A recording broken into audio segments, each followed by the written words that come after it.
talks of this uh, scam, the ZEP being renewed, and I'm not happy about that. That's the reason why I'll be the first person on the 24th protesting. I will do whatever it takes within my power to make sure that our government does not disrespect us like this. Where else in the world? If you look at the Zimbabweans themselves in Zimbabwe, they don't allow foreigners to work in those industry. Those industry are reserved for people, for the entry level people. But for some reasons, here in South Africa, we're supposed to accept it. For what? What have we done to ANC to deserve this treatment? And before, I'm getting tired. There are a lot of people who call me and send me DMs all the time, telling me that Zuma was good and all those things. Guys, please spare me all this hogwash. If he was good, I will know that he would have done something about it. He did nothing. As far as I'm concerned, Thabo Mbeki, Jacob Zuma, Cyril Ramaphosa, they are all the same. They are not worried about unemployment in this country. They are not for South Africans. They are for foreigners. Yesterday, we had this guy called P.S. Pigo, and his submission, it was along the lines of, I mean, we must allow free flow, and that shows the level of maturity in advocating immigration issues. And guess what?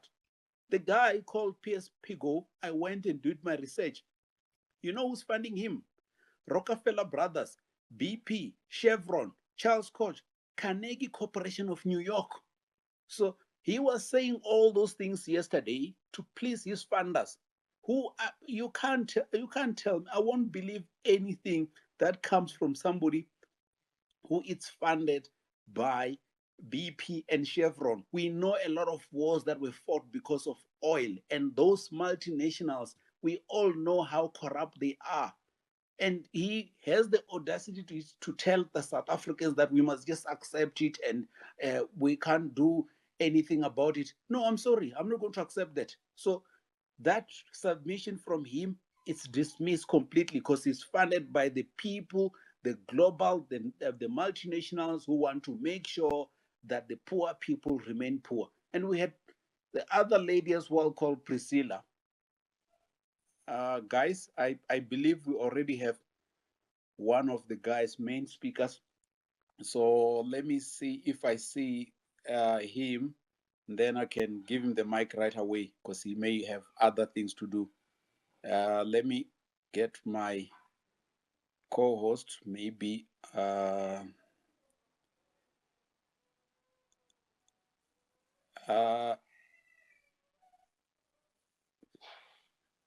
Anybody sees Gayton or Gayton, please raise your hand so I can accept it and give you the mic so you can continue.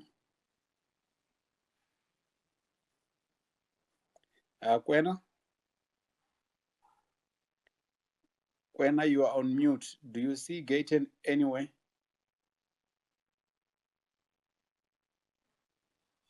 Kwena, oh, okay. I see him now. We have a guest in Gayton Mackenzie. Gayton Mackenzie is the leader of Patriotic Alliance. Patriotic Alliance is one of the parties that we, as Put South Africa First, we supported during the LEG 2021. So let's give him the mic so he can say a word or two. Gayton, good evening. How are you? And the mic is yours. Good evening. Good evening. How are you? Let me say that word or two that you are speaking about. I think firstly, let me thank the Put South Africa First Patriots for those ones that voted for us or voted for parties like ATM, including Action SA, parties that speak to this matter. I want to thank you. Let me start there by thanking you. But I can say to you that we are not there yet. In order to do what we intended to do, or what we wanted to do in South Africa, you gotta have you gotta get an outright majority, for lack of a better word. But what I want to speak about is, the problem of I see everybody speaks about illegal foreigners, so I want to share a small story with you guys that goes past the illegal foreigner issue. 4 years ago, I started a business in China, and I started a business at the same time in Dubai. And everything went well. In China, I had to jump through 1,000 hoops with all the lawyers and everybody involved. And after what seemed like an eternity, we eventually were granted permission to commence with our business, only to be told there's just one little thing we need to change.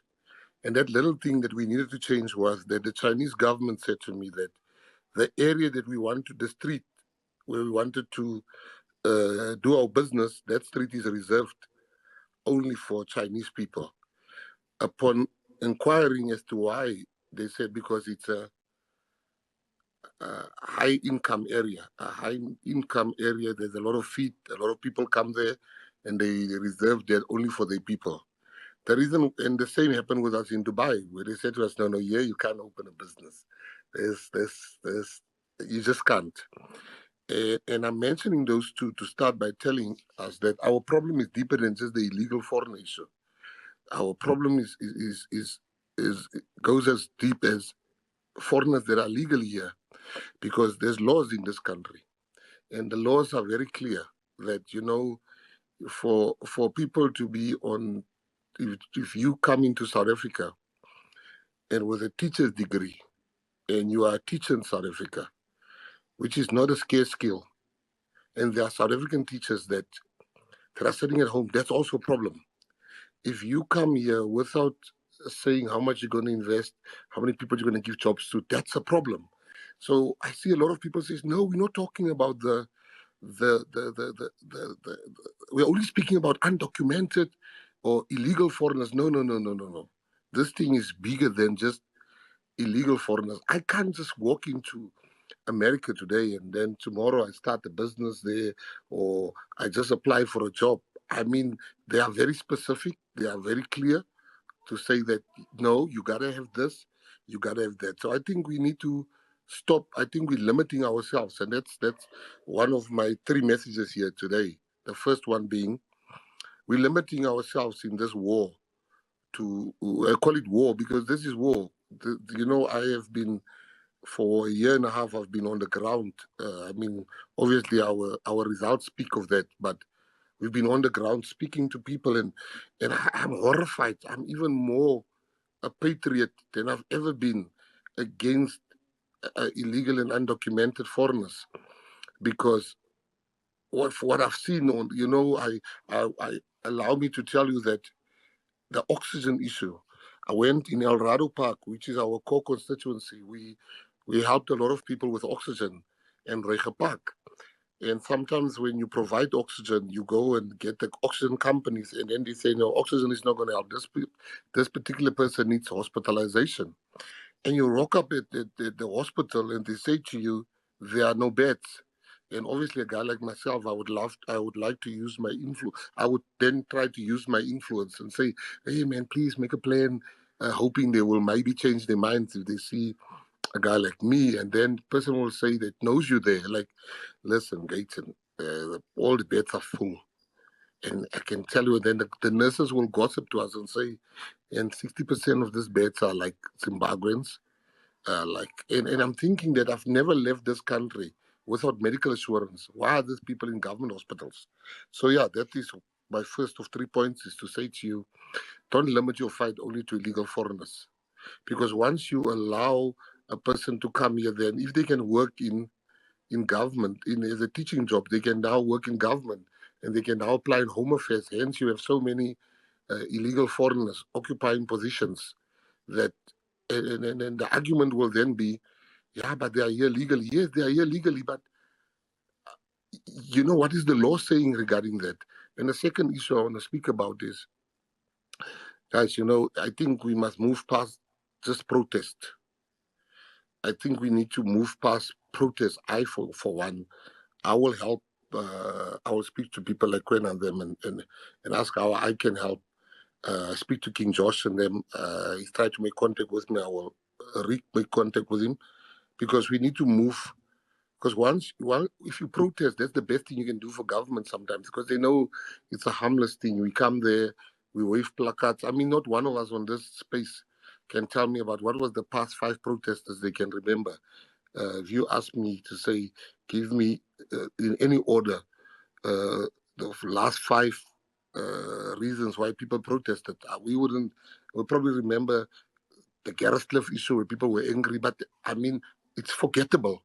We need to put pressure, and that pressure means we need to do what AfriForum is doing. And it's I hate to use that example. I use it begrudgingly, but it's the best example I want to use here tonight. Is to say that AfriForum has, I mean, there's so many things. I remember one of the things was the BE legislation when it comes to tourism. I think there was something government wanted to pass, and these people got the lawyers. These people got the pressure. So I think if we can get, I wouldn't be able to be intimately involved in leading this because of being busy with our political party, but there are such capable people. I mean, I listen to Mangalani speaking and everybody else that can start that. So I would encourage you to say, let's get to a, and I use it begrudgingly, to an AfriForum spot where we tell the government, like for instance, this issue will not do. We will put pressure on. What I can tell you is that we have gained a lot of power with this election, and I'm not going to, and our party is not going to be quiet.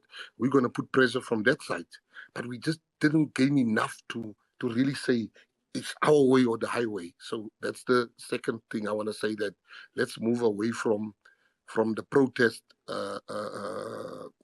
From the protest side only. I'm not saying we shouldn't protest at all, but I'm saying let it be accompanied. You know, you never see white people marching, but white people get things right. And let's be honest about it. You just never see white people saying the first and the last time I saw them really marching was Zuma, like Zuma should go or what that people. But let us get to that stage. And I think thirdly, sometimes I always say to people, I said, let's immediately after COVID, let's test out. You see, and I'm now speaking as a politician. Politicians are scared of numbers. That's not theirs. I'm going to repeat it.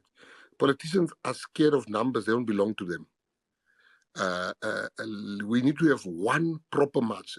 Not everybody doing the thing in silos, and that's what I see with the movement. I think we need to get together where we say, all right, on this day we're getting together the leaders first, and then we say, all right, let's book out a hall in Johannesburg. I will carry that cost, and we say, come, let's get together. We have a lunch, all of us. We just get together, and from there we go back to the constituencies. Once you can have a march in this country that got a minimum of 20,000 people, I'm telling you, it's hard to ignore anybody that can mobilize 20,000 people. So that's what I want to say to you today. I'm not here to come and tell you about what illegal foreigners are doing in the country and stuff like that. I mean, it has never happened. I'm well traveled, and it has never happened. The likes of Julius Malema and them that speaks about open borders and stuff like that. They conflicted, man. When you're conflicted and you have dealings with these people, you can't just ask for them to leave tomorrow. If so, I'm saying to us that's here, that's not conflicted, that cares about South Africans, that let us arrange one march, a march that they cannot ignore. But while that march is on, let us get the a group of lawyers together. Let us get, amongst us, I think there's also lawyers here. And let us get a lot of people together and say, all right, listen, let's get a group of lawyers. We challenge things, and then we put the legal pressure on. We put the street pressure on. We put the protest pressure on, and we put the pressure on social media. Because what, lastly, you should never uh, fall into the trap of listening to them when they say you are xenophobic, and only a stupid will say you're xenophobic. In fact, I'm going to stick my neck out tonight and say to you that you are the reason. You are you are actually doing what? You are preventing, by speaking about it, you are preventing a war. Because I'm saying to you today that not not the people on this spaces, but there's so many people that we have that say to us, "Hey, Ntate McKenzie, ke a o kopa, ha ba tsamaye," with deep emotion, let them go. Please, please, please. I mean, in Zimbabwe, they are very clear. They don't want illegal foreigners. I can tell you, the guys in Katlehong, the PA guys there, together with some other guys, successfully said there will be no foreign-owned shops in our area. And you can also, in conclusion, find heart with the fact that we control El Rado Park, and we are about to embark on a campaign to make sure that we've written letters to the health department. We've written letters. We are following the law, because what they also want you to do, they want you to break the law. So always stay within the law. There's power staying within the law. So what we are doing is, we've seen this in no time. I think by next year, January, there will not be an illegal foreigner working in El Rado Park or Rege Park or Tokoza or Eden Park, or all the places that we have, actually all the places that we have direct control. So I want to end by saying that, once again, my coming here tonight was just also a thank you for for for for voting for our party. And the problem that you are faced with is, and I think it's the last thing I'm going to say, and then maybe if there's anybody with a question, I still have another 10 minutes or so, I can answer the questions. I want to end up by telling you that I want you to know that the people behind, I'm not even excusing illegal foreigners, not for a second, but the people that's behind this thing, it is disastrous for illegal foreigners to be deported, because then the property market will fall. Now, who owns the property market? Like these guys, I mean, there's a property boom because the Nigerians, the Congolese that are here, they stay in Sandton. They shop in Sandton. So the owners of those shops, the owners of the property, the cars these guys buy. I mean, if you go and see the cars they buy. So they've stimulated a certain. So it's a big loss for the white rich community. They have no problem with them, because they don't, hiring a foreigner, you need to pay tax, you need to deal with unions, you need to deal with, but all of that. But I'm saying to you that the war here should be also against businesses, white-owned businesses that will lose millions in rental income, that will lose. Buildings will stand empty where this guys stay. I mean, you drive up in Ravonia, all those new buildings they built was for illegal foreigners. So they've not recouped the investment. So they would not let them go. So I just want to say, I'm a friend of yours. I am unapologetically with you. I will not hide. I don't care. Uh, I will never change my language. I will speak. I've been attacked, but we're going to be clear. By 2024, and it doesn't necessarily mean that you have to vote for our political party. Even if you organize yourself into a proper political party, because there's power in politics. And if you want to see the power in politics, just check the next 6 months what's going to happen in this country with the seats that we've won. But I want to thank you for inviting me. And if there's any question, I still have another 7 minutes I can stay. Thank you very much.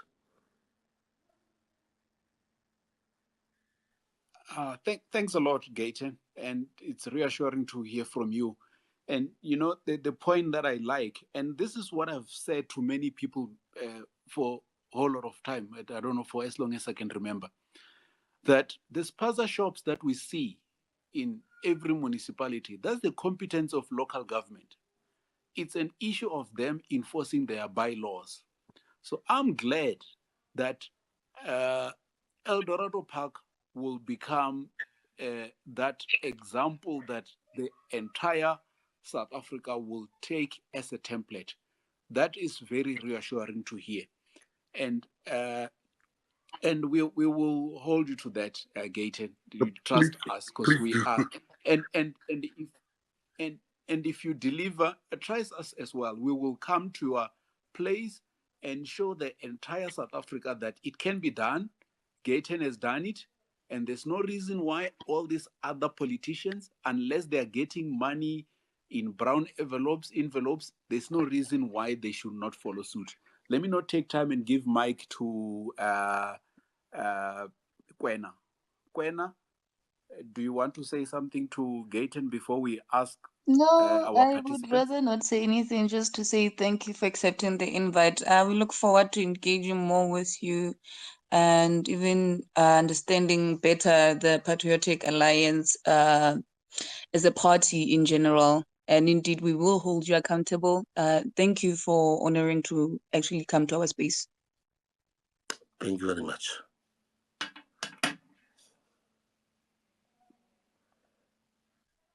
Much appreciated.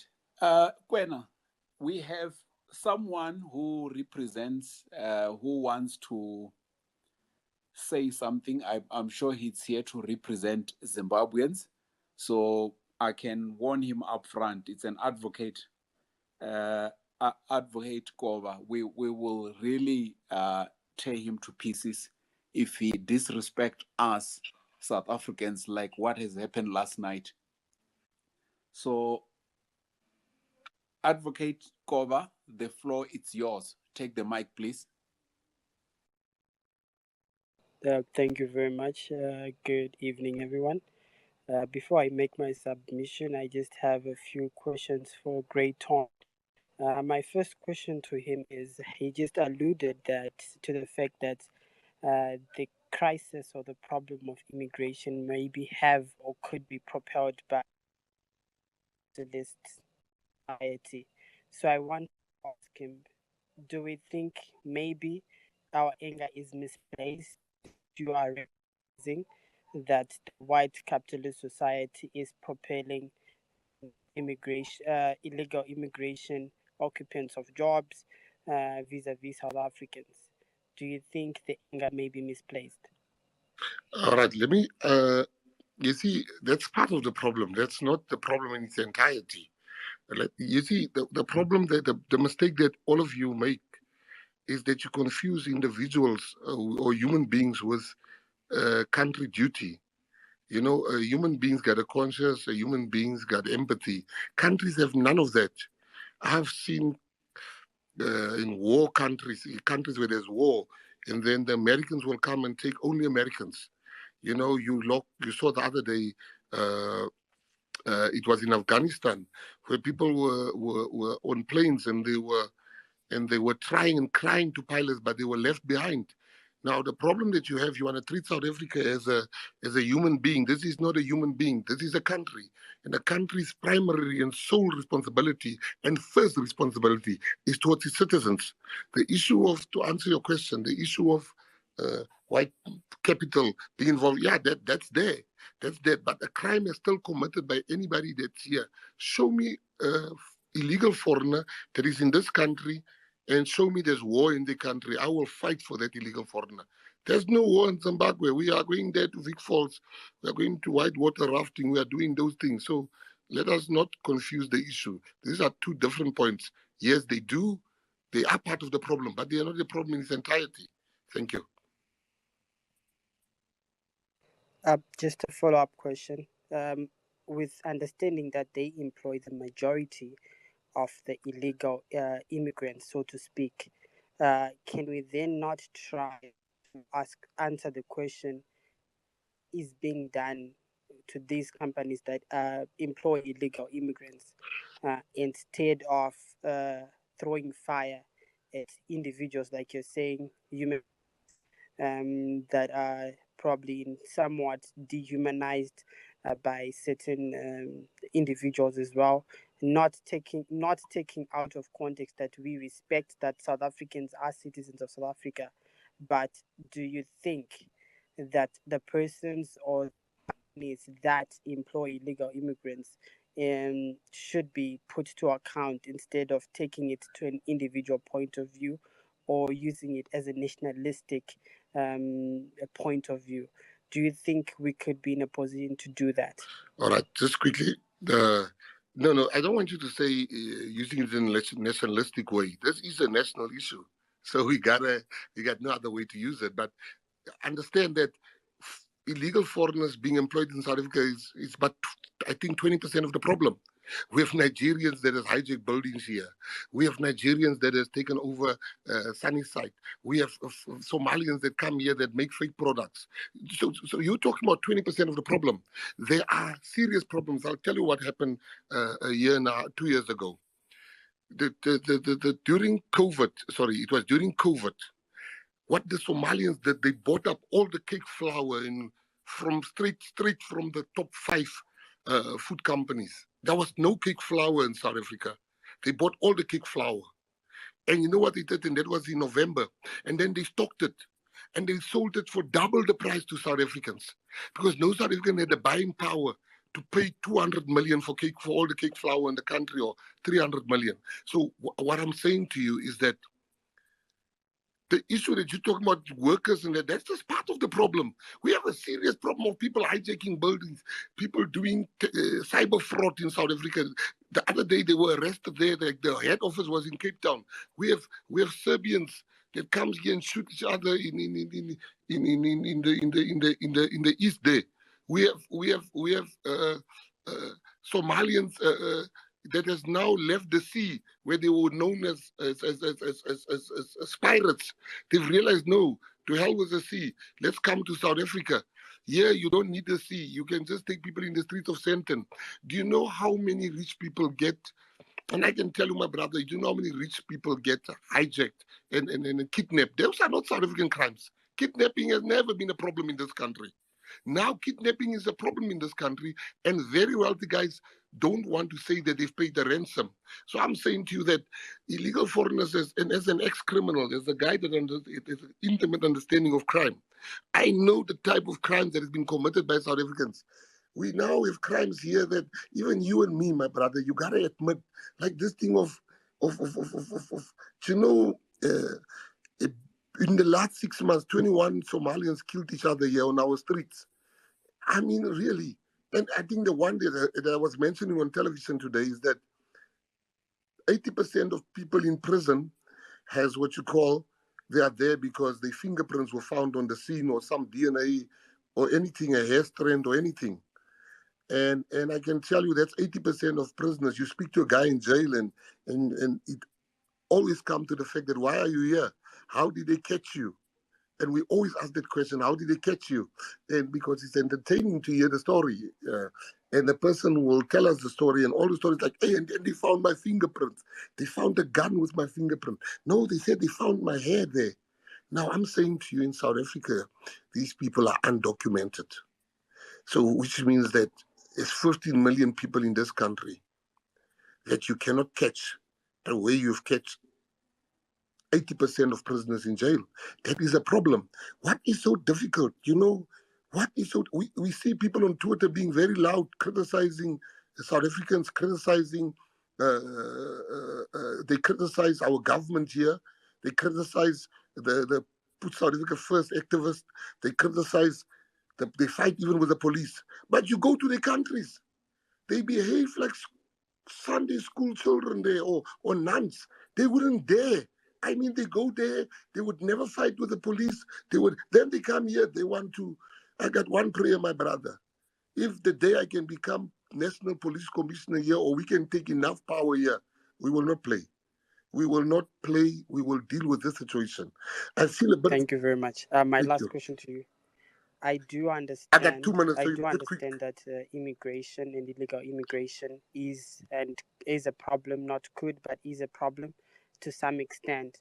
But can we also say that the art of doing business in South Africa for corporations could be the problem? And as a lawmaker, if you could be one, how do you think we would be able to deal with that vis-a-vis immigration?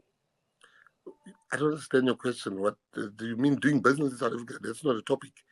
I mean, we're talking here about illegal. Let's not digress. I'm saying to you that there's a problem with businesses hiring the people.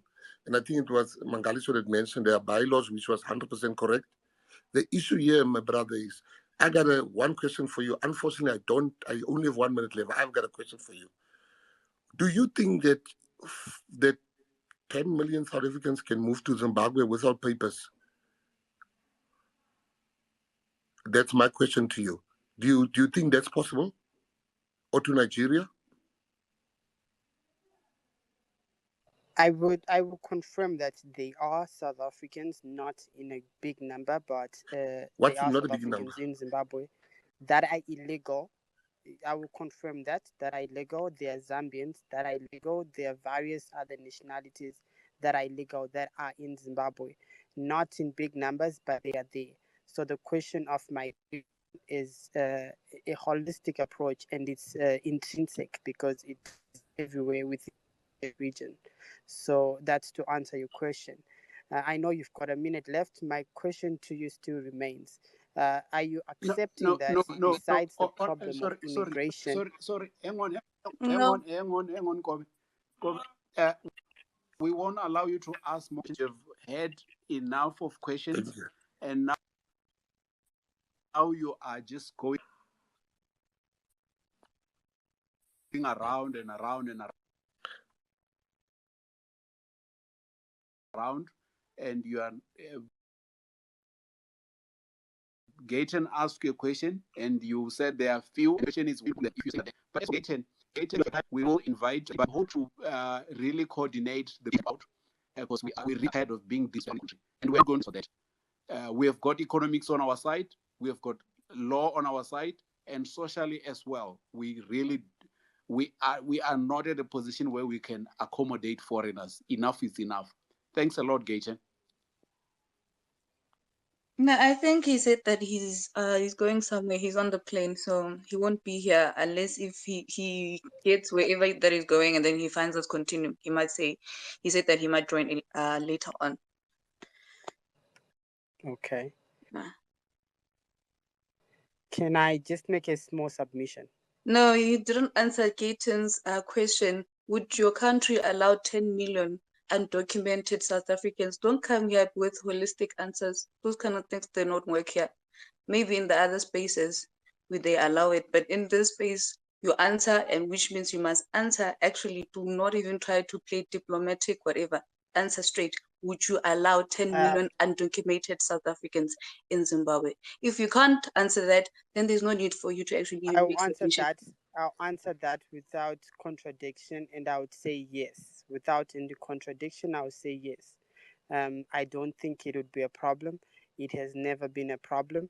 And I believe as much as we are citizens of different nationalities and different countries, we are enriching each other in various forms. Where you've got South Africans that enter into Zimbabwe, they learn different things, and Zimbabweans learn different things as well. And if it's business wise, we all can also make money. We also can do a lot of things together. It's just the same thing with Zambia. I'm sure if the question was to ask, can Zimbabwe allow 10 million Zambians to be in Zimbabwe? Definitely not. Why not? We are brothers, we're sisters at the end of the day, and integration actually helps enrich our societies with different cultures, different business ideas, ethos. Yeah, no, thank you. Integration, if it's not eating your own. No, when the integration must happen, it must not eat your own. If it's eating your own, it's no longer integration, which means the other group is paying the highest price. So unfortunately, the situation in South Africa today, we are paying the highest prices, and you want to tell us about being brothers and sisters, we draw us back to wait.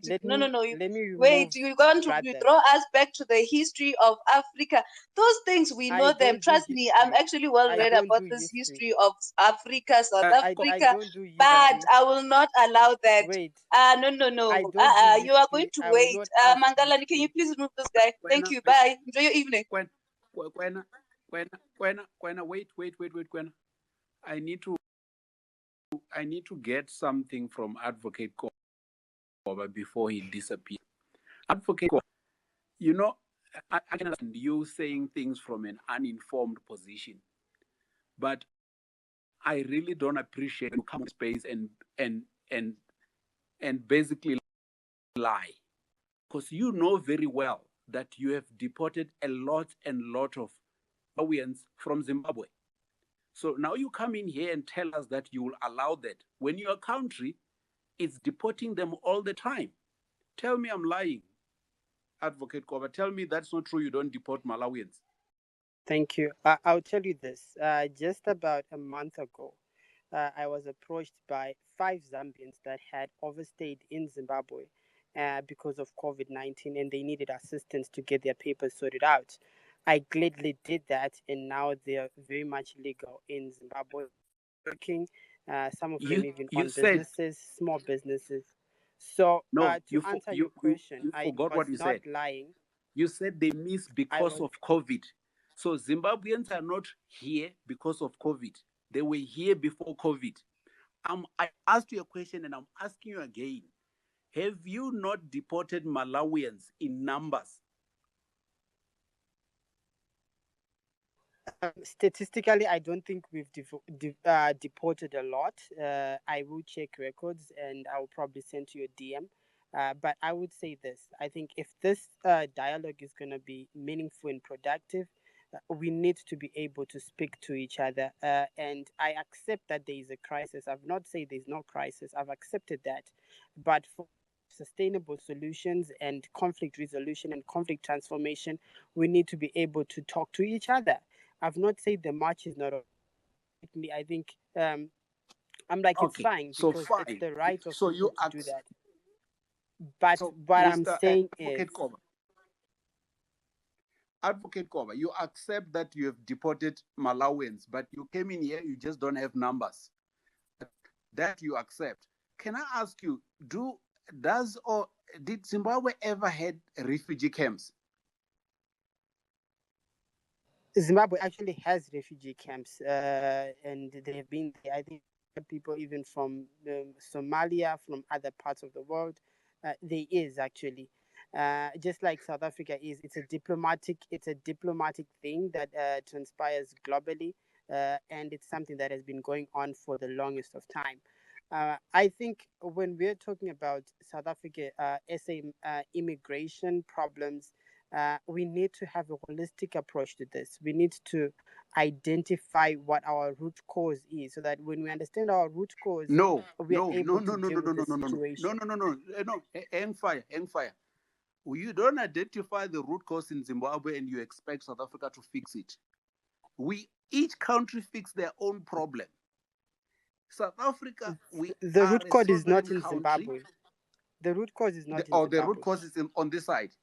So people are crossing the crocodile-infested Limpopo because of the root cause on this side.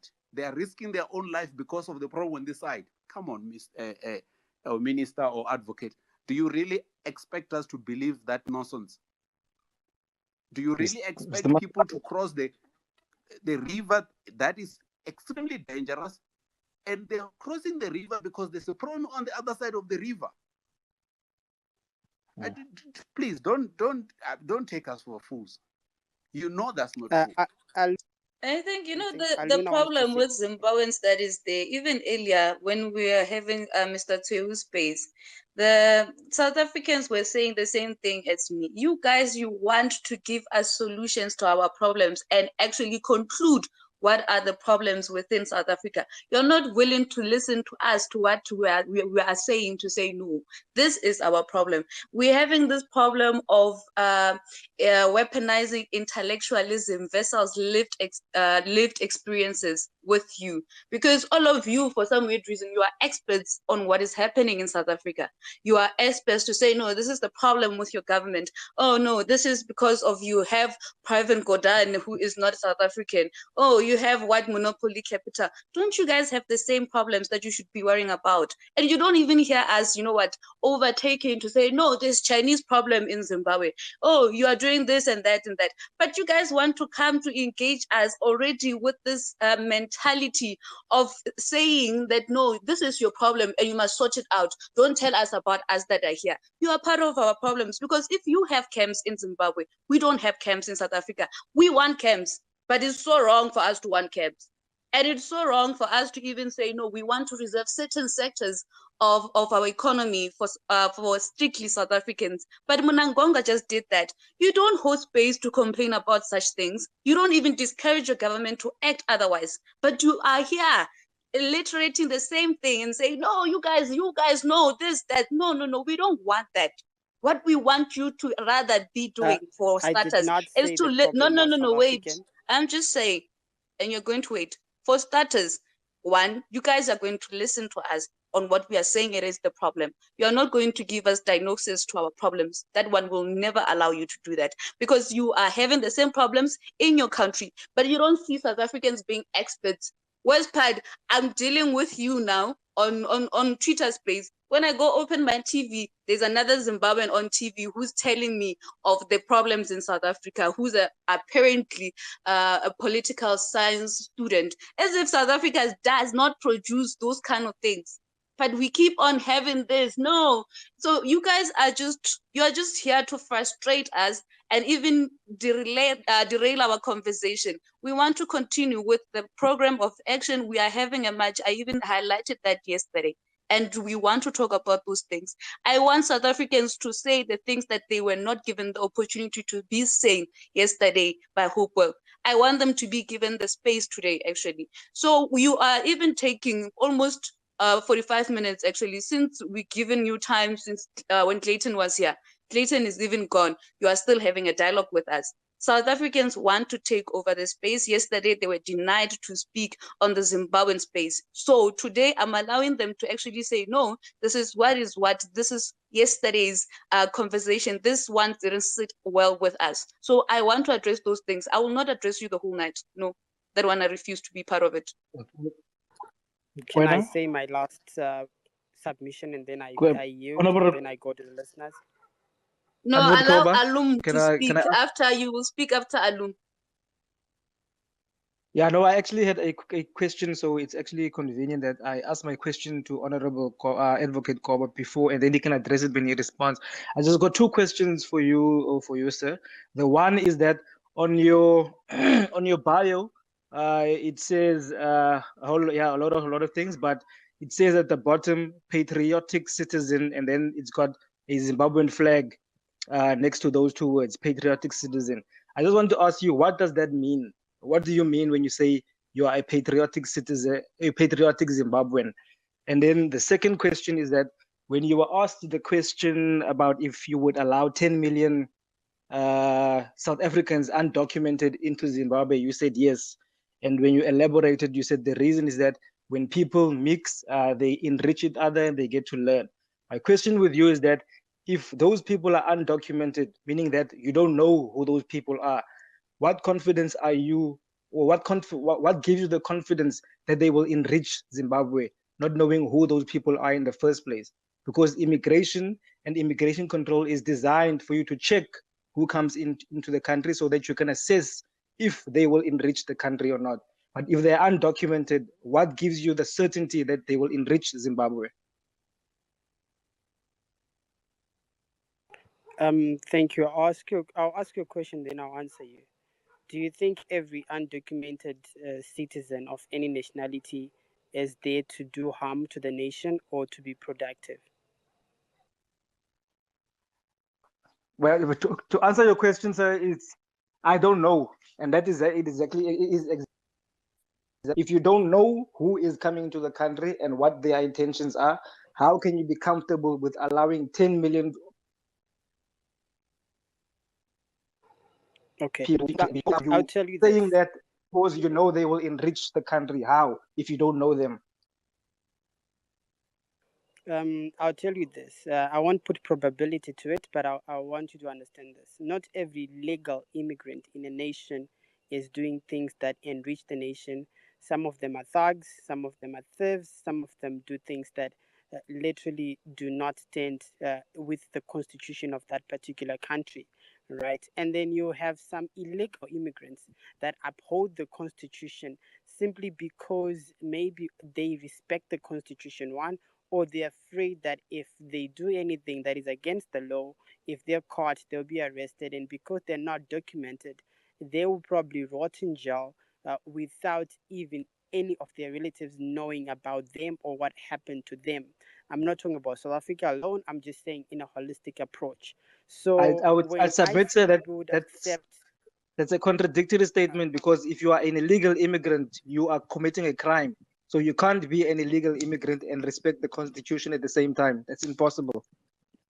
that then is subject to law and your understanding of the Constitution, and subject to what kind of, because there is breach to one does not mean breach to all of them. So you have to have an understanding of the Constitution itself, and you So also you're need to saying that understand with it's possible sometimes. for a person to be an illegal immigrant, but at the same time respect the laws of the country he is an illegal immigrant in. How is that possible? You are an illegal immigrant, but at the same time you are there to respect the laws of that country and the same constitution. I'm baffled as to how that concept really works. But I don't It want to then hog the goes space. I then will climb again. down. No, you know, Okay. alumni, I'm just worried here because I think the Honorable Koba is just really wasting our time. We have lost 20 South Africans at the hands of 4 Zimbabwean in the past 10 months alone. We've lost 10 South Africans at the hands of illegal 4 Zimbabweans. And by the way, why do we know that? Because these are high profile cases. There are gazillions of cases that are not high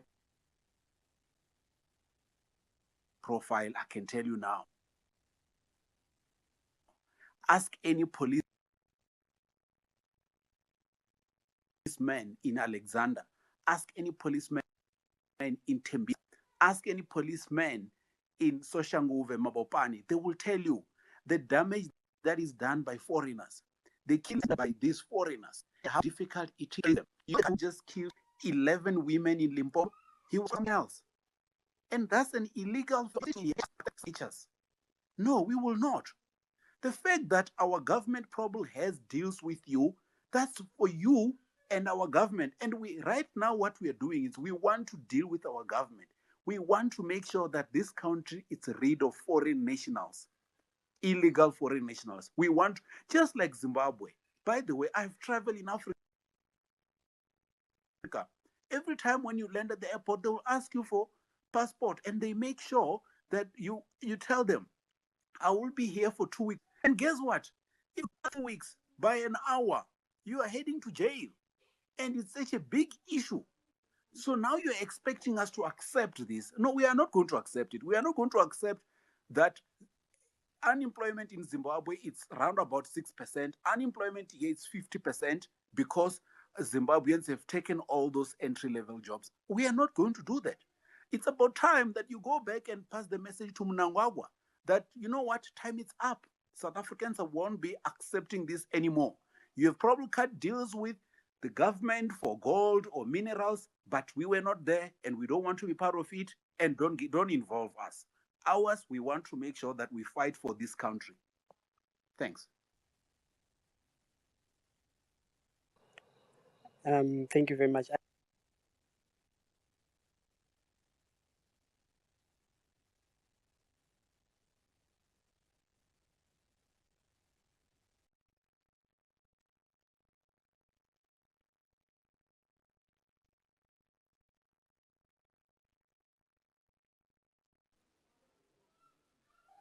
Sorry about that, Advocate Koba. I think it was me.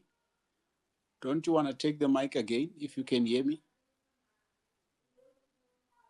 Okay, it's fine. Kwena, do we have other speakers? I'm not seeing other speakers right now. Let me know if you see other There is speakers which you African could accept. Renaissance, actually. So take him or her. African Renaissance, you can take the floor, I think. So we can start with the Put South Africa First space, actually. Good evening, everyone, and thanks for this opportunity. Yes, yesterday we were not given sufficient time to ventilate issues from the South African side. But maybe before I get into the details, there is something that I need to sensitize with you, especially as the Put South Africa First movement. I'm of the view that this movement was started not necessarily to be against Zimbabweans. This movement, I believe that it was started to engage the South African government, not to be apathetic to the needs of South Africans. I don't like how it seems like you are being derailed, because now it seems like it's Put South Africa First against the Zimbabweans. This issue has got nothing to do with Zimbabweans. It's an internal issue between South Africans and their government. And I believe that you started this movement because you feel betrayed by our government, which is an ANC-led government. Zimbabwean issue is something that is in the periphery. To me, is not a central issue, because in South Africa, we don't only have Zimbabweans as foreign nationals. We've got so many. I think we've got many foreign nationals in South Africa. So I'm amazed that Zimbabweans somewhat have made themselves to be a target of the movement, which I don't believe that is the case. Now, another thing that I need to put across is that we as South Africans are not xenophobic. We are not against foreign nationals. We've coexisted with them for ages. But what we are uncomfortable with now is that our government, and specifically certain leaders in our government, have entered into what I will call scrupulous deals with foreign nationals with shady background. And that is why whenever the issue of foreign nationals, especially illegal ones, is being raised, the first and the people that dismiss us in South Africa are first the corrupt government officials, the slay queens. I need to mention that, because a girlfriend of a drug dealer would not necessarily support a community when it raises up against that drug dealer. Now, I want to give you, I think yesterday on that Zimbabwean space, I gave an example when I worked for a blue chip company.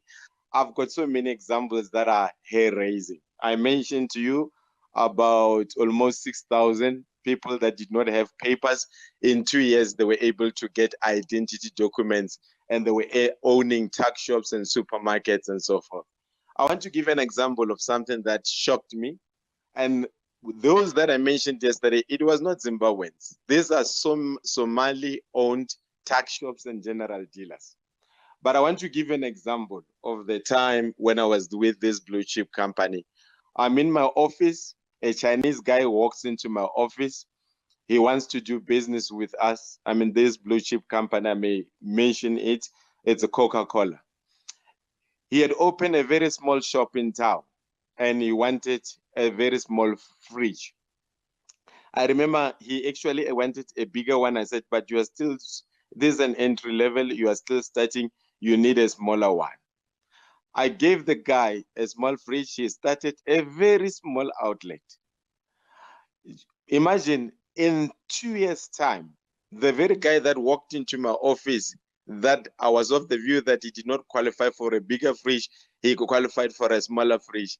Within 2 to 3 years, he was now spending almost 15 million a month with the company. Guys, tell me, you can never, there is no MBA that can make you grow a small shop that is buying 10 cases and all of a sudden is buying truck and truck loads and spending 15 million within a short period of time. Let me take it further. You visit this guy, you've got a meeting with this guy in the afternoon. By tomorrow morning, you go there, you want to see him, they tell you that he flew out last night. And the question would be, this suspicious movement, one moment you're in the country, one moment you're out of the country, and you prefer to use cash, not a bank, and the money that is flowing, it's almost more than 20 million with one supplier. So don't tell me that we are idiots when we say South Africans stand no chance to compete with them. And to a certain extent, I believe their governments are sponsoring them in South Africa. But because we've got idiots that pretend to be our leaders and do not care, they don't care about this. There's money laundering going on in South Africa that is hidden from SARS, that is hidden from authorities. Home Affairs officials are corrupt.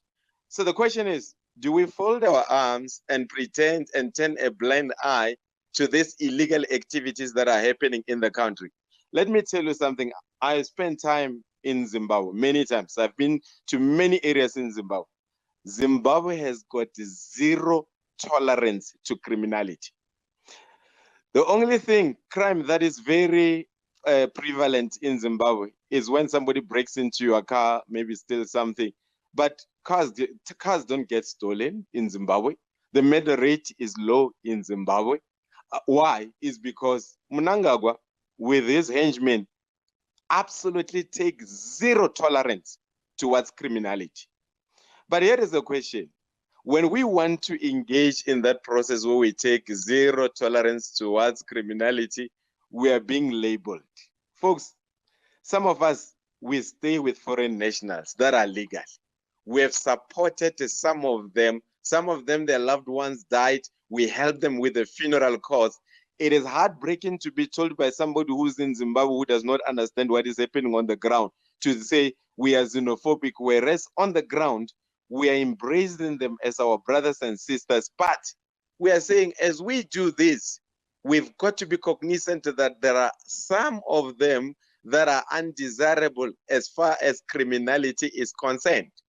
In a town that I'm staying now, there is what we call a romantic scam, where Congolese are targeting South Africans women under disguise of being interested in them romantically, pushing them to open loans in their names, and they disappear. And we've got to get to a point where South African women have got a sense of pride and are conscious they don't fall for anything that comes their way. I don't say don't date foreign nationals, but you need to vet a person, know a person's background, including if he is a South African for that matter, because even South Africans have got, we've got criminals. But I cannot enter Botswana without my passport. I've been to Botswana. I cannot enter Zimbabwe without my passport. I cannot enter DRC without my passport. I cannot enter Ghana without my passport. Why do we want to make it a norm that one can enter South Africa without a passport? Now we are sitting at a point where we've got 28 million South Africans that are getting grants. I beg to differ. Those 28 million South Africans, if you were to go and audit, you'll find that the Lesotho nationals are included. You'll find that the Swazi nationals are involved. You'll find that Zimbabweans nationals are part of that. But the question is, and I hope, well, you're on this space. The question is, every time we open the space to discuss issues, I've never heard any Zimbabwean say, listen, South Africans, we need your help to hold our government accountable. We need you to help us to make noise. We need you to help us to mobilize in our country. If we need to make Zimbabwe to be unstable, we want your assistance. I don't see you guys speaking so much about Zimbabwe, but there is just an obsession of speaking about South Africa. And that's why South Africans are of the view that you guys are cowards. Why are you afraid of Mnangagwa? You were afraid of Mugabe. Now you're afraid of Mnangagwa. We were not afraid of the apartheid government. And today we are not even afraid of the ANC government. I told Trevor Ncube some time back when he was popular with that phrase that it was not an event, it was a process. And he said there is no way South Africa was going to get rid of Jacob Zuma. I told him, I said, you don't know South Africans. We don't tolerate nonsense. Jacob Zuma is going to get out of office and he will not finish his term. And he turned around and said, in a million years, it's not going to happen. It happened. Cyril Ramaphosa, with his behavior now, some of us, we supported him. We're vocal on the space. He has become deaf to the needs of South Africans. If Cyril makes it for the second term, Cyril is not going to finish the second term. That one, you can mark it down. But why do we have the courage? Why do we have the audacity to speak like this about our issues? And when we're not afraid of our leaders, some of us, we got involved in community activism. Our phones were bugged, but we didn't run away. We were able to change things on the ground. Hopewell, you need to make Zimbabweans to understand. Speaking better English in a foreign country without attending to the issues of their own country, it is backwards. Yes, South Africans can speak broken English, but with their broken English, they are fixing their leaders, they are fixing their government. And this movement, Put South Africa First, is part of it. And I say, we are not xenophobic, and I'm of the view that they are not going to be violent. They just want to hold their government accountable. We cannot have people in the country that are not traceable. Now, we've got women and children that are missing on daily basis. We are retweeting them. And I'm saying, at what point do we step change the game and say, we are sick and tired of retweeting. We need to get into the prevention mode. We are identifying all the elements that make women and children to go missing, because it's a bad reflection on the society if women and children cannot be safe in that society. And if one element that has been identified is that foreign nationals, especially the illegal ones, they need to be identified and they need to be held accountable.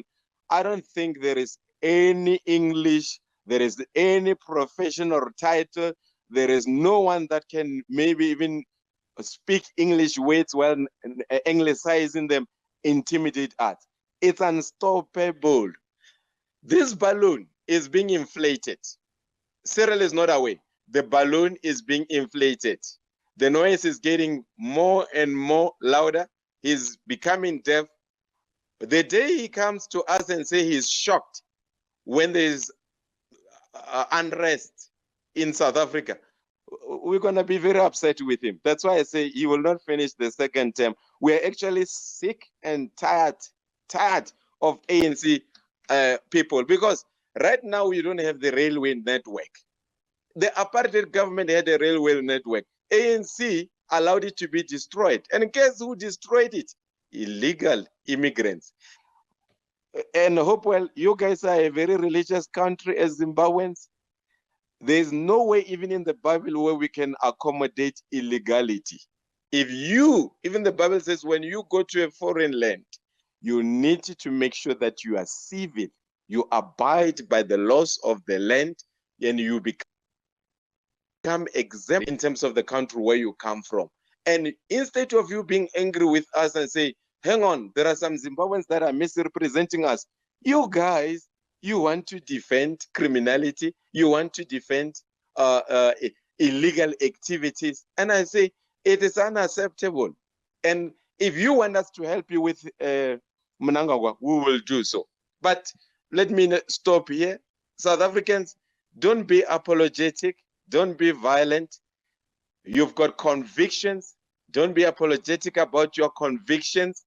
Make sure that you restructure the country in the manner that you see fit, and don't be apologetic. Slay queens should not make you feel ashamed in advocating your stance. Drug laws on social media should not make you feel apologetic. Politicians who are corrupt, who have taken money from corrupt West African drug lords, must not make you feel apologetic. This is your country. You fought against the white man. You won. Now you are fighting against the corrupt ANC government. You are going to win. Forward we go, backwards never. But as we do that, no violence, no loss of life, no shedding of blood, but accountability must be there for the South African government, for foreign nationals in the country, and as well as for their governments. And I so move. Thank you. No, thank you, Boiti, for that. And I tried to say this yesterday. We are not advocating for violence, but I mean, people just want to be miscreants and be agents of provocateur. It's another problem that we have. And indeed, our issues are not just on Zimbabweans. We have other foreign nationals. Even today, if you were checking, Mario was tweeting about the Chinese that are in South Africa.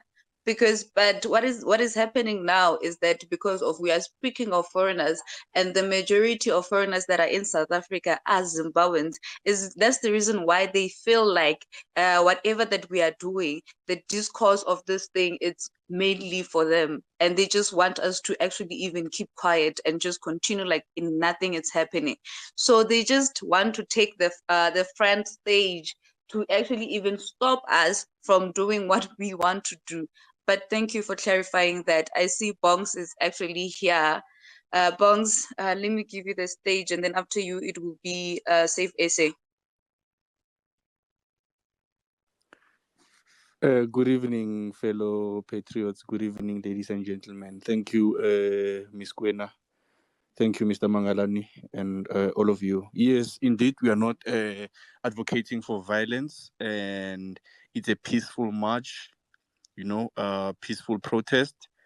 And the thing is, who are saying that we are almost instigating violence is these people who want to distract the movement. Especially yesterday in the space, I'm gonna single out the Zimbabweans who were saying that we are instigating violence. It's almost like they are coming with a reverse psychology, you know, in terms of trying to distract us from the point of this movement. I heard some of them saying that we should even change the narrative of this movement to say not illegal immigration. Let's change and say corruption. What kind of nonsense is that? They are coming to tell us what to do in our country, telling us terms and conditions. It's unacceptable, really. I cannot reason with immigrants anymore. I'm sorry, but I cannot reason with them anymore. We've tried to give them a chance to speak so that we can hear where they are, where their mindset is at.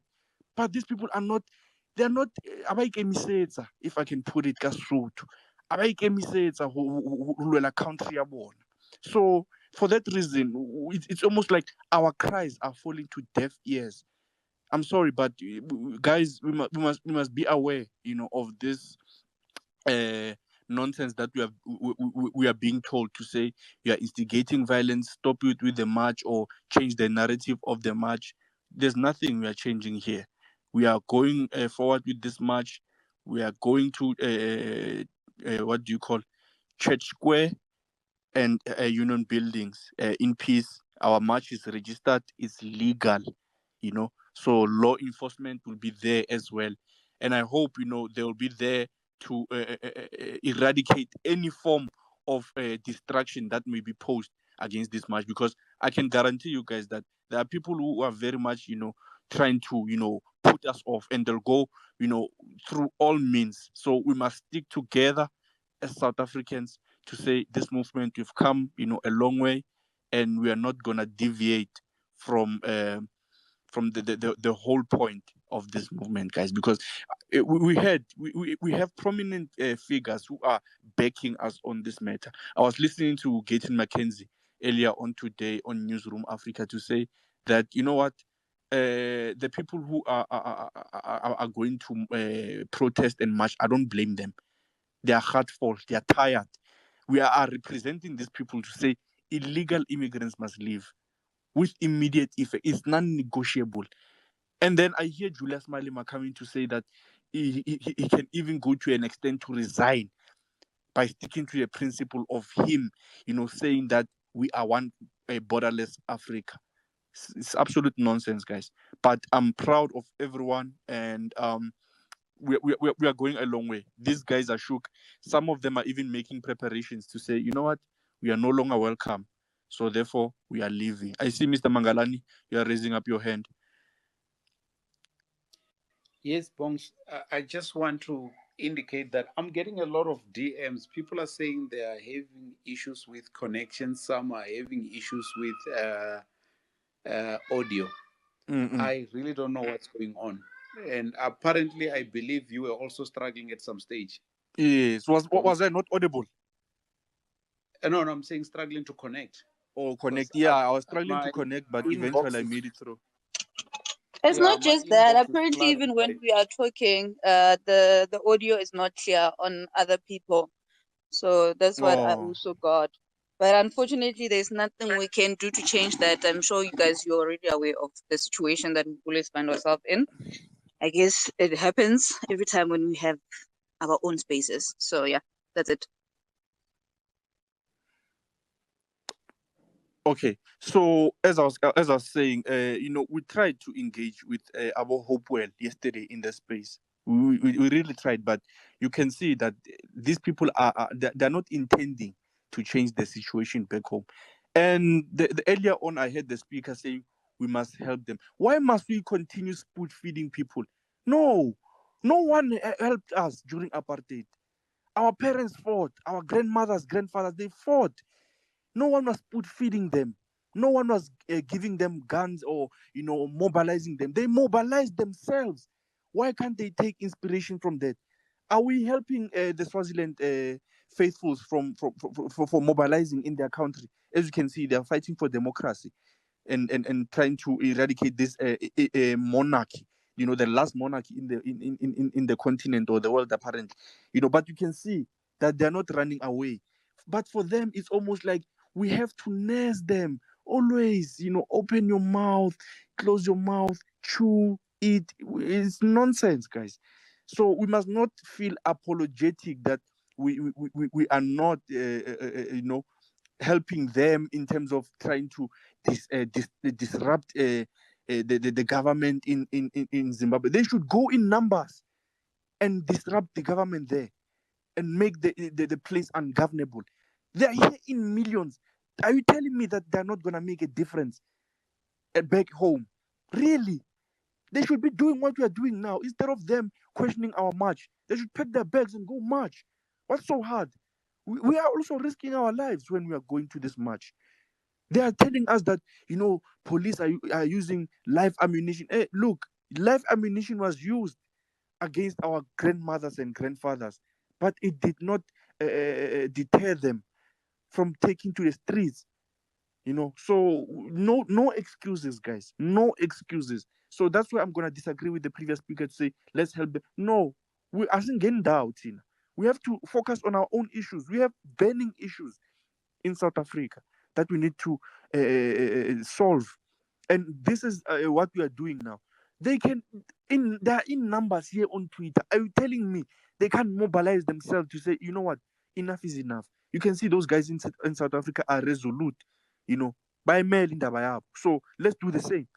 Siyayimela thina indaba yethu. We are not backing down from this challenge. Why can't they do the same? We cannot continue making excuses for these guys. We cannot.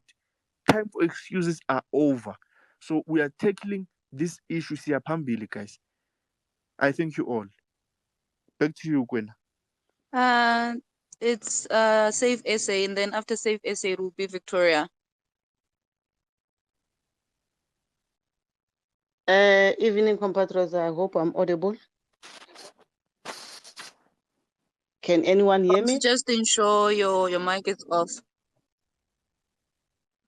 We are audible, Patriot. Okay. First and foremost, I was listening to the space of that was hosted by Hopewell yesterday. Apparently, I left because I couldn't stand for that nonsense. As South Africans, we can't be discussing our own. We can't be justifying our actions against our government to foreigners. This movement is not asking too much. It's not asking for anything new. As put South African first, all we are asking is for our government to implement the already legislated laws. What is so difficult about that? Why should we explain to foreigners why do we want our government to implement our laws? If those laws work, they counter work against them, then those are the laws of the country. We must not. I'm tired of foreigners feeling entitled to viewing for their input in our own current affairs. Hopewell, if he's here, he must just deal with Mnangagwa and ZANU-PF and whatever thing that affects Zimbabweans. We don't want to get involved. They must remember Zimbabwe is a sovereign state. And whatever deal they made with the ANC during the apartheid or whatever, if the Zimbabwe was being used as a transit country, It does not affect us. We were not there. Our parents died. They were fighting apartheid regime on the ground while ANC members were hibernating somewhere else. So we owe them nothing. Secondly, the ANC government, if they can't see this ticking bomb, tomorrow they are going to call us xenophobic, because as our constitution states that the people shall govern. If the ANC is failing to implement our own laws, especially the immigration laws, then we as the citizens of this country, we will be forced to implement them. And then tomorrow they will call us xenophobic, because we will go and guard the borders ourselves because our government is failing. We are paying a lot of tax money to be protected. We are paying a lot of tax money for our government to make sure that our borders are safe, to make sure that we are safe in this country. But how can we justify the influx of immigrants in this country? And then even if it was Ubuntu, we have shown Ubuntu for many, many years. What disgusted me yesterday, all of them foreigners, I think when it comes to South African issues, they are so united and then ganging up against us. I have never heard them hosting a space, just like Bong said, hosting space and discussing their own current affairs. They are always interested in our own affairs. We are dealing with our own government. If it affects them, then that's their own problem. If it means we are xenophobic, then yes, we are probably xenophobic. Their government, including ZANU-PF, including Zimbabwe and Botswana, Zambia, Ghana, they are all putting their citizens first. Why are they not condemning their own government? Why should they want our government to cater for them? We've got a high rate of unemployment, guys. And then we can't be justifying to be prioritized in our own country. If the SADC region, the SADC countries are prioritizing their citizens, where do you think South Africa will be employed if we are catering foreigners in our country? They should go back and be prioritized in their own country. We owe them nothing. We owe them nothing. Clayton Mnyala was listening.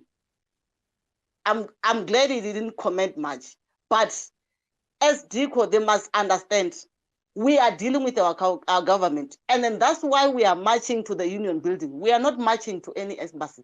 We don't want to discuss our current affairs with foreigners. We are not interested on how they feel, how they are impacted. Whatever Thabo Mbeki did during the Mugabe era, when he was sent by SADC, that's their own problem. If they failed to discipline their own government, then they must not include us. We are disciplining our own government. We are disciplining the government that we voted for, that we are paying tax money to. We can't be having, if we check right now, our correctional service, they are overpopulated with foreigners. And then if we check the budget that is being allocated to the correctional service, it's too much. The healthcare is deteriorating. The education system is deteriorating because it's overpopulated. It can accommodate more foreigners. Even our prisons, they can't accommodate more foreigners. That's why we want a blanket deportation of all foreigners, legal or illegal. They must go. And then they must reapply. They must reapply if they've got skill, and they must come as per our immigration laws, not because they jumped the border. We are willing to fund.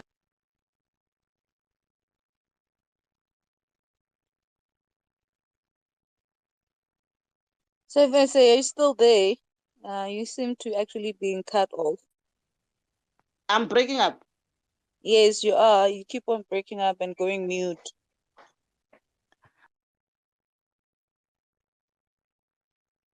Victoria, just take on the floor for us. Save SA is having connection problems. It's connecting again now. Good evening, everyone. Hello, Patriots. And I just wanted to say it's unfortunate that Save SA was cut off. I was enjoying what she was saying there. I fully agree with what she's saying and also what Bong said. Now, just before I tap into the Zimbabwe issue, I just wanted to also say that I wanted to be I wanted to explain our position first, as put South Africans first, so that we get to understand that the movement is not only, the focus is not only about immigration, but also going forward, there's more to discuss. We've got so many issues in the country, challenges that we need to address as South Africans, identify our problems and bring in solutions. So with Put South Africans First movement, the intention is to hold government accountable, and we are calling on government together with its relevant departments to control immigration, enforce immigration laws, and also create favorable conditions, economic conditions for South Africans and businesses. So we also have got a high unemployment rate in the country, and I strongly also believe that it will have to, I've got just a minute. So, sorry guys. So with the unemployment issue, I think we need to address this as soon as we can as well. I think that in order for us to defeat unemployment, we will have to prioritize entrepreneurs and SMEs. Government has to create a favorable economic condition, a favorable environment, or a friendly environment rather, for SMEs and entrepreneurs, so that they will be able to get funding and also will manage, as a result, they will manage to create more employment opportunities for South Africans. So when it comes to back to the immigration issue, the demand here is that we demand that the government must reserve, or rather, jobs must be reserved for South Africans, unless all jobs, in fact, must be reserved for South Africans. I got disturbed, sorry. Jobs must be reserved for South Africans unless rare skills is required. And we also demand the sponsorships. We're saying that sponsorships must be in the hands of South Africans. I'm saying this because I want us to be clear on this issue as well. We demand sponsorships to be in the hands of South Africans. Stores in the inner city also must be in the hands of South Africans and countrywide, especially stores that are, or businesses that are below that fall below the investment margin. They must be in the hands of South Africans, such as your saloons, your internet cafe, and yes, such businesses must be South African owned. And also the issue of hijacked building. We want the government to confiscate hijacked buildings. And also we need an amendment of laws and policies that will stipulate clearly as to which foreign nationals must come to our country, why, and when should they come to South Africa. As Put South Africans First, we are advocating for South Africans of all races and graduates, the marginalized, and also we need to ensure that they are prioritized and that favorable economic healthy economic conditions are created for them. So now, we are not also just saying this for fun. We are saying this from the premise of law. All right. If you get to look at the Immigration Act, Section 32 allows us to deport foreign illegal immigrants, sorry. So we should not even be discussing this with government, because these are laws in place that we are expecting government to be aware of. We must deport illegal immigrants. And also Section 8 of the Employment Services Act says that we must give jobs to South Africans. So now, and also when it comes to issuing work visas to foreigners, we are advised that we can only issue a work visa to a foreigner once it has been proved beyond reasonable doubt that a South African with relevant qualifications, skills, and experience is not available for appointment. So all this thing, this laws in place, all we need is implementation from the government, and they are failing to do that. And it's unfortunate that we've got institutions such as the Constitutional Court, where we are hoping that if the government violates Immigration Act, they are in a position to hold them accountable, and also they must ensure that they face prosecution. Again, when you look into the international laws, they're also on our side when it comes to immigration. It is very clear with international law that foreigners are not allowed to migrate to other countries due to economic conditions or challenges in their countries. It's not allowed. They also saying that only those who are from countries that are in a state of civil war or war may then migrate to the nearest country. So when you look at the issue of Zimbabweans, and just before I touch on that also, and if you get to look around, especially in SADC region, this is a peaceful region. We don't have, it's been over 20 years. There's not been war in SADC region. So which should tell you that we are not in a position to house or shelter any migrants from neighboring countries. So the question is, why are they here? Why are illegal immigrants in South Africa? We are housing over 15 million immigrants, according to the World Bank. So why are they here if both the international law and immigration law does not allow illegal immigration if there's no war in your country?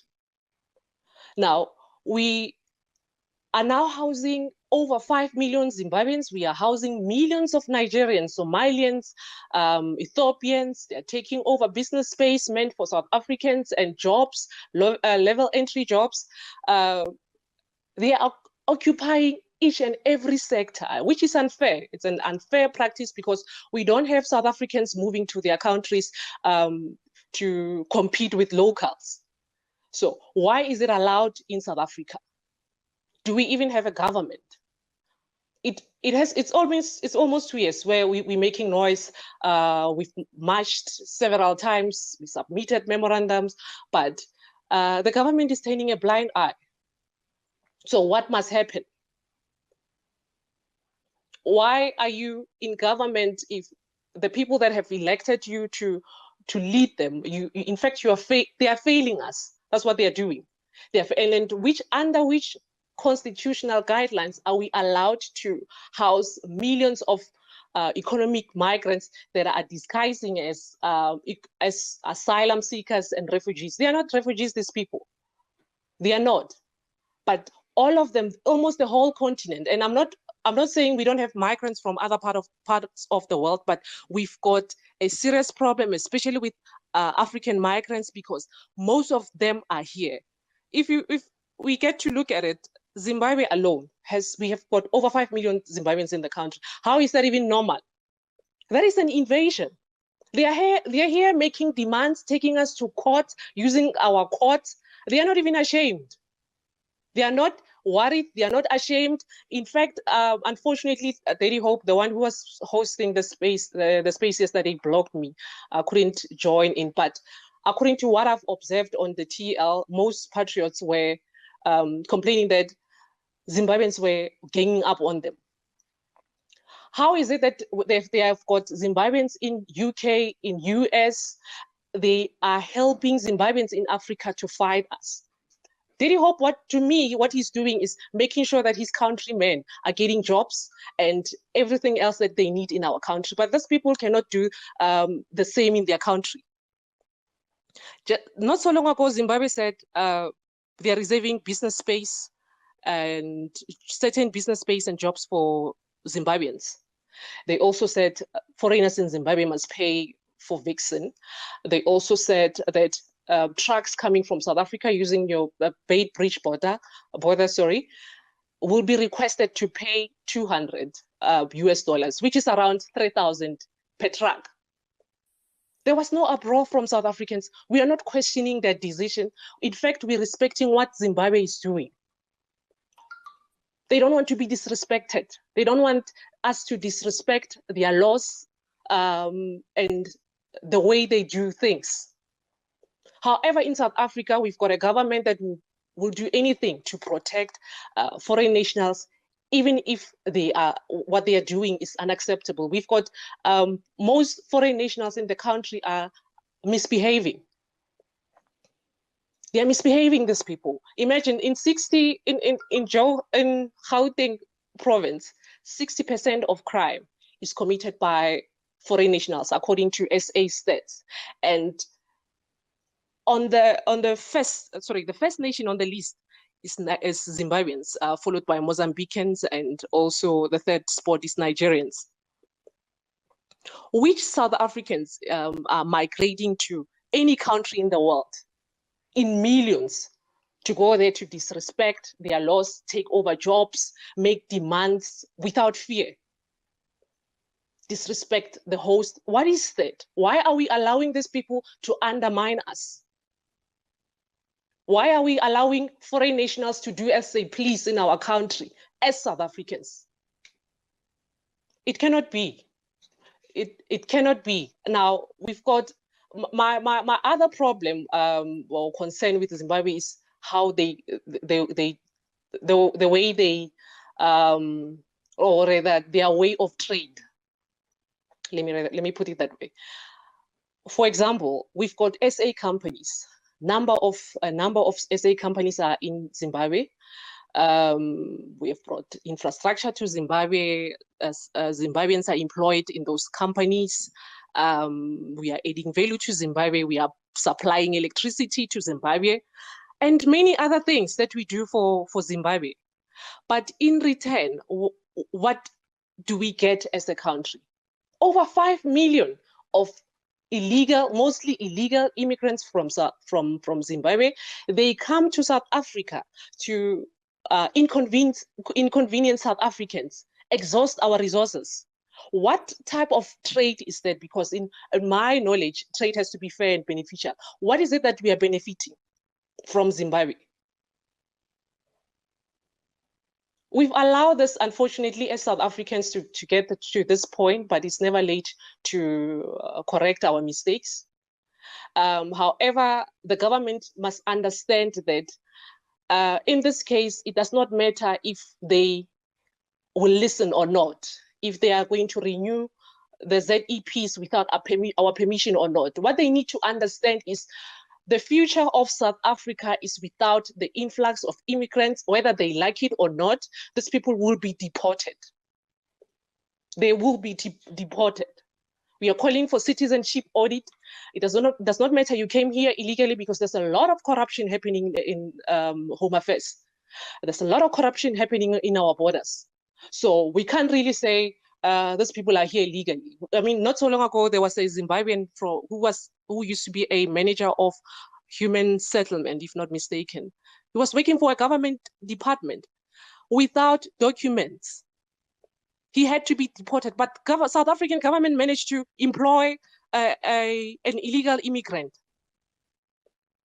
So can we really trust these people with our lives? We've got a weak and caring government. It's not a secret, and we are not going to shy away from saying that.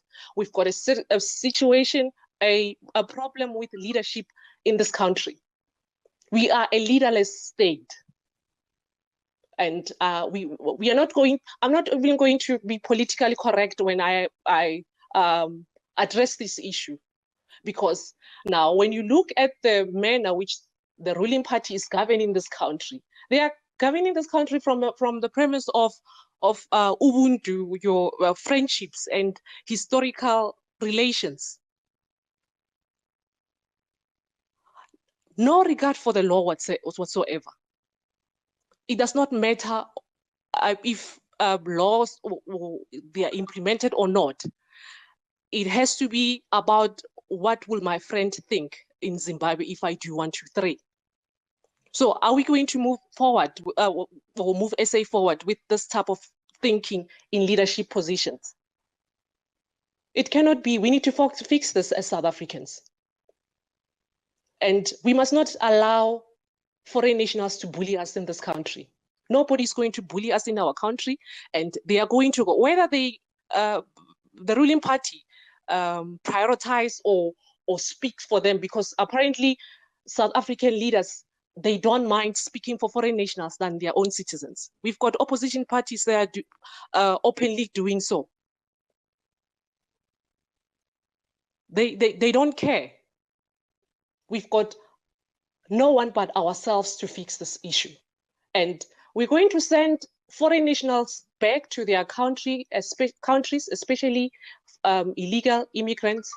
And I can tell you that South Africa has almost everything. We've got everything we need. Most jobs that are occupied by foreign nationals, South Africans can do.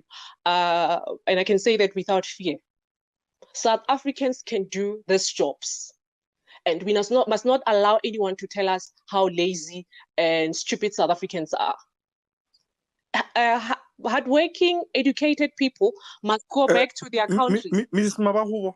Hello. Mrs. Victoria, can I please get in? Yes, yes. Yeah. Can you please wrap up, because we have a Zimbabwean national on the line who wants to speak to his fellow Zimbabweans in this space, who wants to make a plea. So I'd like us to give him a chance so that we can hear what he wants to say. All right, noted. I'm just going to quickly say this, but I also wanted to say that another thing that I wanted us to do is that as soon as we manage to deport, do citizenship audit and deport foreign nationals in this country, another thing is that the idea is to create space for young South Africans, especially your students. It can be in high school and those in tertiary level. They need to, we need to make space, especially in retail. Make sure that they get jobs.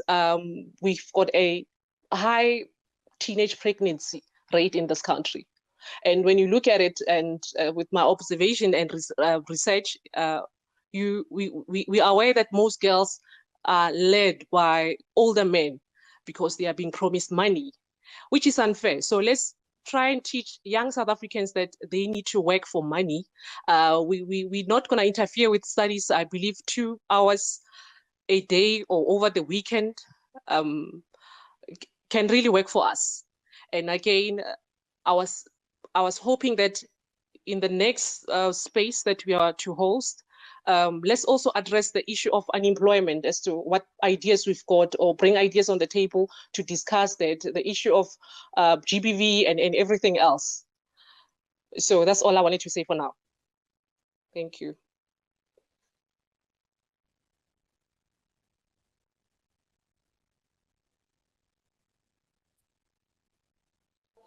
Thank you, Mrs. Mamahubo, for your input. I'd like to reel in Castro. Castro, the mic is yours. You've been crying for the mic. We are giving you this platform. Thank you, my brother. I would like to thank the South African people and the nation for their hospitality. They have offered to Zimbabweans for a long period of time.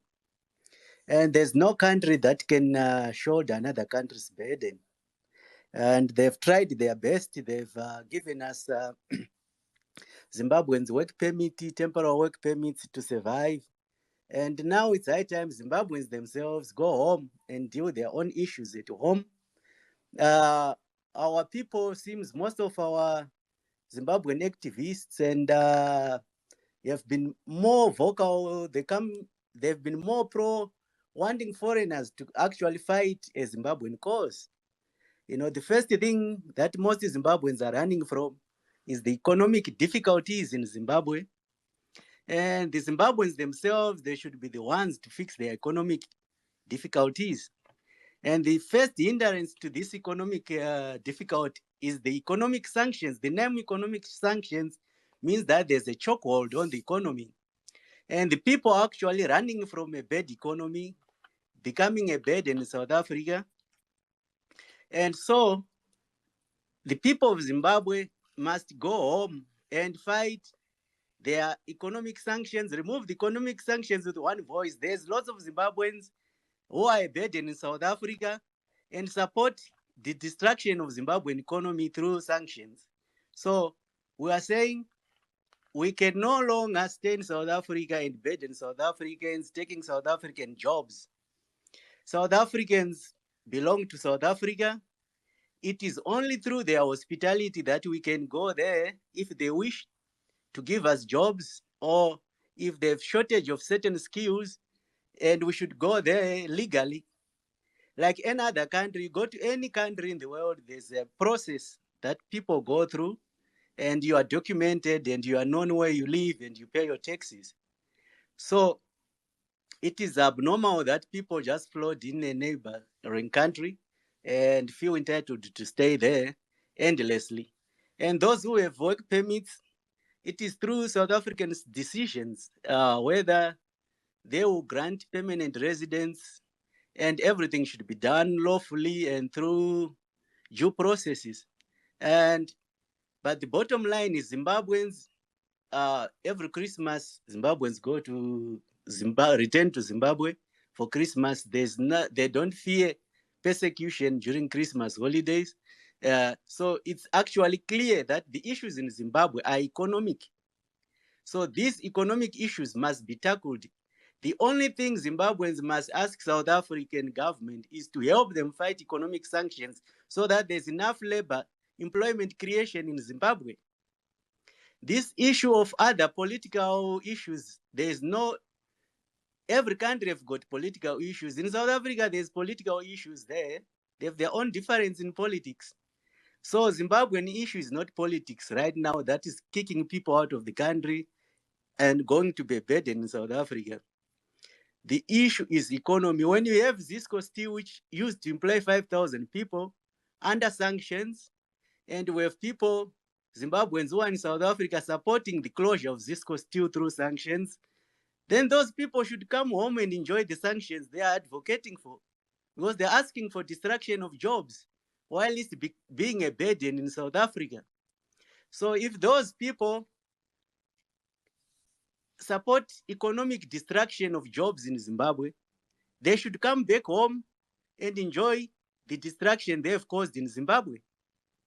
So Zimbabweans, go home and fix your country and let South Africa put South Africa first, meaning they must have first shot in getting jobs.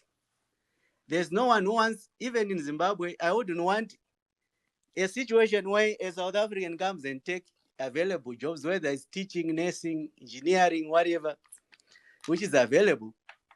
So there must be harmony between South Africa and Zimbabwe. Will always be, Zimbabwe is the biggest trading partner of South Africa, and that is natural due to geoposition of Zimbabwe and South Africa. We share a border, we share a long history, and as such, it is that Zimbabweans themselves must now take responsibility for their action.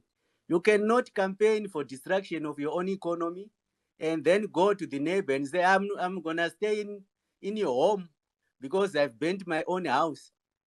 You burn your own house, you must go back and rebuild your house. So if you support sanctions to destroy your own economy, to close Zisco Steel, to close CSC, to put sanctions on the marketing of minerals in Zimbabwe, Zimbabwe now cannot sell gold outside to international market like London. Now we sell through South Africa's Rand refinery because we destroyed our own home, the ability to trade and function. So the solution, we have the people like Dewama Vunga and Hopewell who actually get paid by the Western countries to actually advocate for support of destruction of Zimbabwean economy. And day in, day out, they've even, we know in South Africa, the number of immigrants from Zimbabwe, it's about last time when the government offered work permits was around 350,000 people show up, and so the number could be about 1 million Zimbabweans that are in South Africa. And our own people have also kind of contributed to this situation that people are now facing, that we've went into South Africa and misbehaved there. We've made a lot of noise in South Africa on media. You know, we have this journalist of ours, what's his name? It just ran out of my mind, but on SABC, instead of discussing South African issues and, you know, South African issues that South Africans want to hear, is busy turning South African media into a Zimbabwean media. So Zimbabweans, you have your own selves to blame for our South African host to start to say, no, we've had enough of you. You people, you come here, you make noise, you create crime. You are also not contributing enough to the economy. You are not creating jobs. You are so the issue is, bottom line is, we have overstayed our welcome in South Africa. So at the end of the day, let's agree to it that we have overstayed our welcome. Let's go home and fix our economy. And the first thing as Zimbabweans to fix our economy is to speak with one voice and say, these economic sanctions that destroys our job creation abilities, that destroys our ability to trade globally, we must fix that first. The politics comes after we fix our economy. Investors don't care about what form of governance you have in your country. You might have communism, socialism, capitalism. They don't care.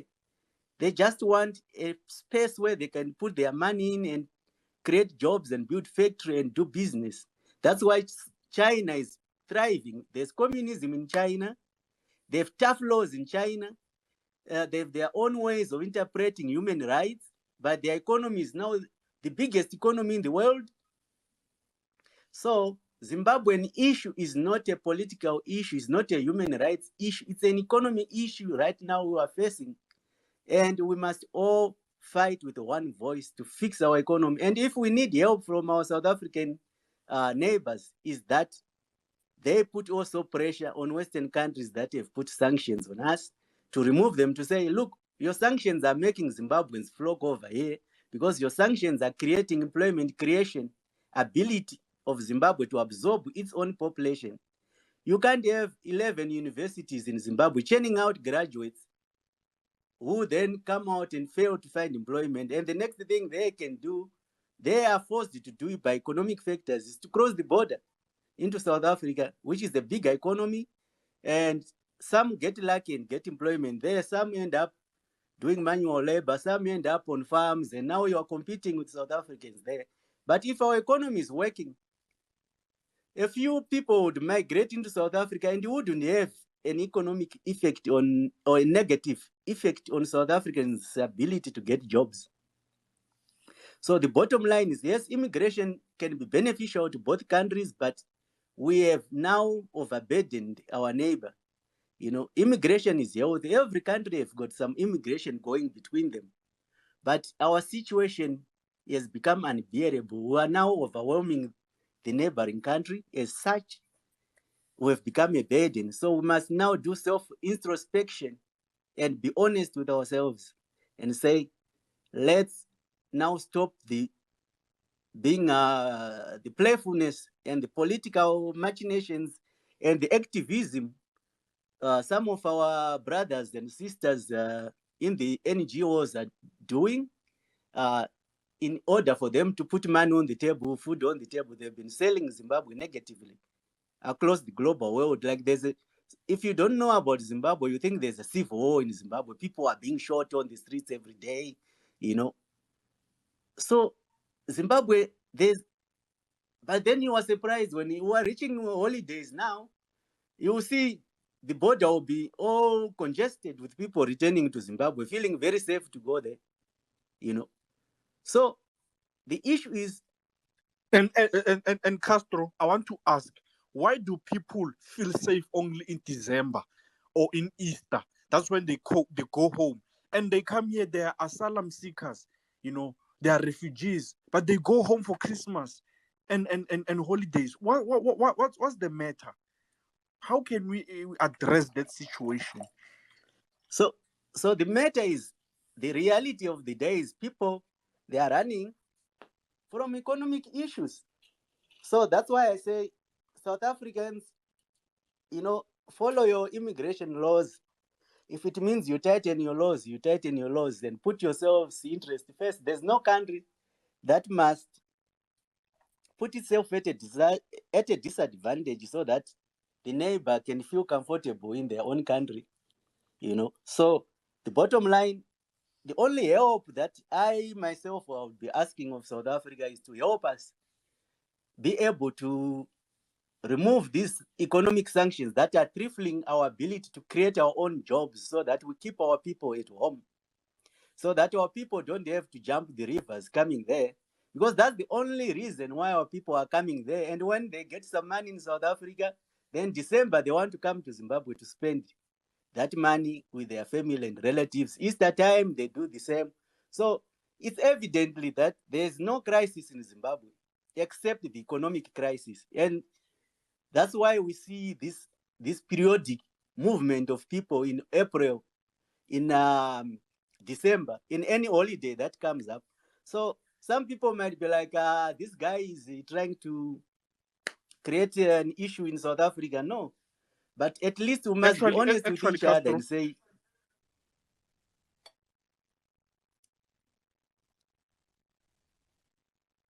hello?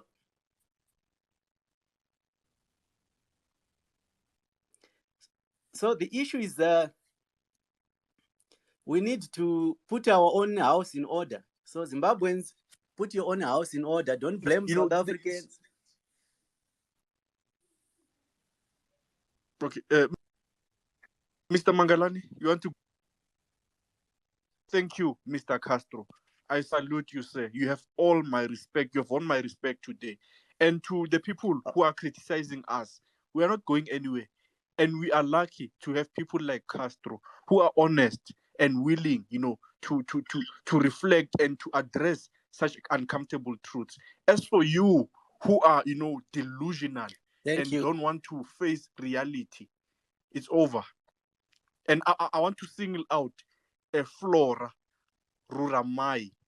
You are busy slating your fellow countrymen for being honest. Who do you think you are? Thank you.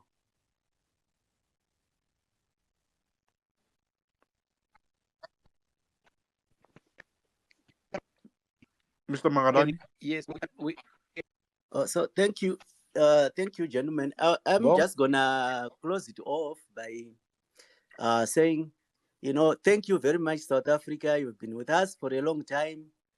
Since mostly from 2008, that's when our economy went so bad, and that's when there was this sharp spike of people coming over. And you have shouldered the burden for more than 12 years now to 13 years. And yes, there's been difficulties along the way. And I think the situation has reached a position where us as Zimbabweans, we have to actually self-introspect and move back home. It's difficult. Some might have settled in South Africa or get comfortable there, but we should always remember you cannot be comfortable in a neighbor's house. So it's high time we make hard decisions and leave our comfort zones and go home and fix our own economy. And to the South Africans, I would like to ask for, if possible, if the immigration deportations or any process that is put in place to repatriate people or to encourage people to move back, at least there should be a grace period so that people can be easily able to move back with their properties and whatever they've worked for. And that will be the human way of handling the situation, so that there's that free movement of people returning to their home country. So so that they can go facilitate whatever form of solution they think. If they think it's a political solution, let them Zimbabweans fix their political solution issue at home. If it's an economic issue, they should go back home and fix that economic issue at home. So whatever issues they are running from, they themselves should go and fix them at home. The only thing South Africans must give us is a period which they say from this month to this month, you guys, you have to start packing your bags and go. And it's coming. I can guarantee you, it's coming. It's soon. Hence why we're having this march. It's coming. So my plea to you is, please don't. I hope our brothers, your anger. We know you are angry, and please just be a little patient with us. And when you make your decisions, just be willing to welcome them back home, so that you can sit down and resolve the matters going forward. We are moving forward now. So your plea, Castro, is you are saying they must come back, and then you are going to welcome them and solve the problems on the table. Yeah, they should come home and contribute there in solving the problems, because solving problems on SABC does not work. We have seen them running on SABC and profiling solutions. They should be profiling solutions on ZBC TV. They should be profiling solutions on the ground. So they should come home and live with the consequences of our actions. Today, there was Dr. Vusi Sivanda, who was telling us that even illegal immigrants, they have a right to be here because of the economic crisis of Zimbabwe. So we see even prominent figures of the Zimbabwean society are making such excuses. It's horrendous, honestly. Horrendous. The reality is there's no country that will allow an illegal person to settle in a country and be able to live there. So the reality of the day, the laws of South Africa must be followed, the laws of Zimbabwe must be followed, and as Zimbabweans, we must put our house in order. And if we don't do that, then, South Africans, their patience is being worn out, and whatever will happen will be our own selves to blame. Because if you go into a neighbor's house and you start to refuse to come out of the house, you sleep first night, you sleep second night. After a week, the neighbor say, now, when are you going home? They will ask, even your relative will ask you, when are you returning home? And then you say, no, I've been here so long, so I must stay. No, guys, let's be serious. Yeah.